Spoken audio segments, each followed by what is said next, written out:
Hello, नमस्कार मंडळी. मी प्रियांका. तुमचं स्वागत आहे माझ्या यूट्यूब चॅनलवर. तुम्हाला आजचा दिवस आनंदात जावो हीच बाप्पाचरणी प्रार्थना. चला तर मग आजच्या व्हिडिओला सुरुवात करूया. तर आज मी सकाळी सकाळी कांदे आणि बटाटे लावला होता. त्याच्याकडून कांदे घेतले आणि साफ करून ते तसेच लगेच ठेवून दिले.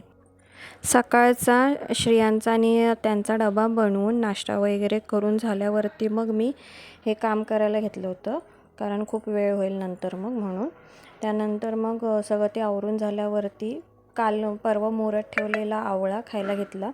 म्हटलं बघावं त्याची टेस्ट. तर छान झाला होता, म्हणजे मीठ आणि हळद वगैरे सगळं व्यवस्थितच त्याला लागलं होतं. छान मुरला होता आवळा.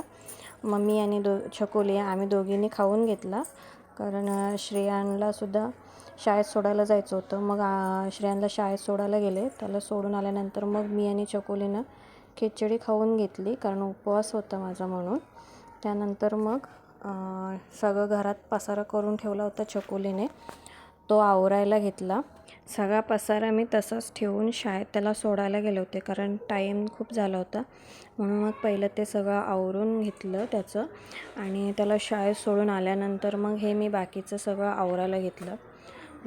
कारण आज माझ्यासाठी माझ्या घरातले, म्हणजे माझी आजी आणि माझी मम्मी आणि भाऊ असे सगळे येणार होते. त्यामुळे मग म्हटलं सगळे साफसफाई करायची होती. मग सगळं आवरून घेतलं. छकुलीला म्हटलं पसारा तूच केलायस ना, पहिला आवरायला घे. मग तीसुद्धा माझ्यासोबत मदत करत होती.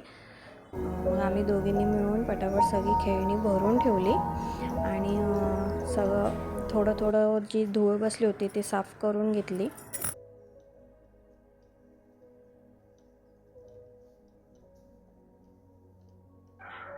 आतल्या रूमचं हॉलचं सगळं आवरून झाल्यावरती मग मी किचनमध्ये जो भाजी आणि दूध पिशव्या ठेवल्या होत्या त्या सगळं आवरायला घेतलं. भाजी पहिली डब्यांमध्ये भरून ठेवली, आणि मला ठेचा बनवायचा होता, कारण घरचे येणार होते. तर मग मी मिरच्या धुवून ठेवल्या होत्या, त्या येईपर्यंत नितळल्या.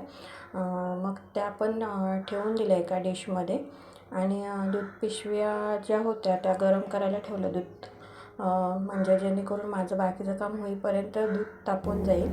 मग ते सगळं करून झाल्यावरती लसूण वगैरे सोलून घेतली, आणि बाकीच्या कामाला सुरुवात केली मी.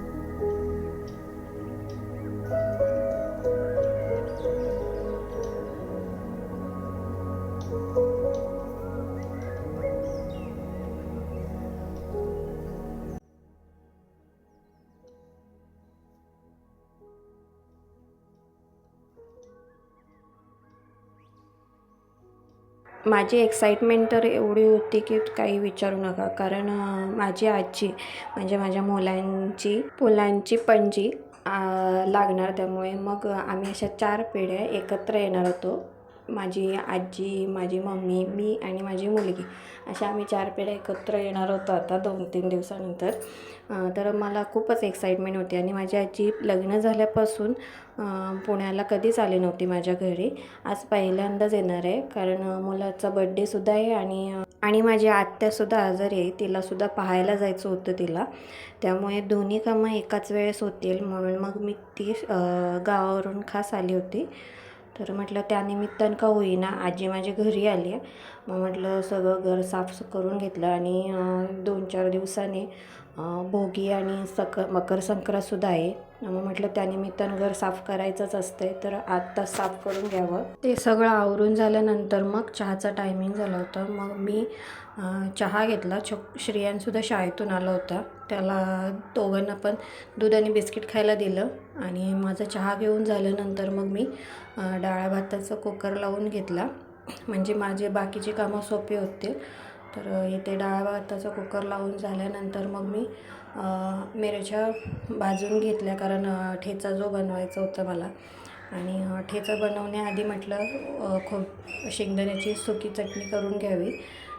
तर साधीच बनवले, आणि त्यानंतर मग सुकी चटणी बनवून झाल्यानंतर मग मी ठेचा तयार करून घेतला, कारण आजीला खूप आवडतो ठेचा म्हणून. ते सगळं झाल्यानंतर श्रेयांच्या शाळेत प्रोग्राम आहे, त्याच्यामुळे त्याचा अभ्यास चालू होता. श्रेयान त्यामध्ये मास्टर शेफ बनला आहे. तर त्याचे जे इंग्लिश वाक्य आहेत तर पप्पा त्याचे घेत होते करून. तर त्या सगळ्यांचा अभ्यास चालू होता. त्यानंतर जेवून घेतलं. तर तुम्हाला आजचा व्हिडिओ माझा कसा वाटला हे मला नक्की कळवा. भेटू द्या. Bye bye.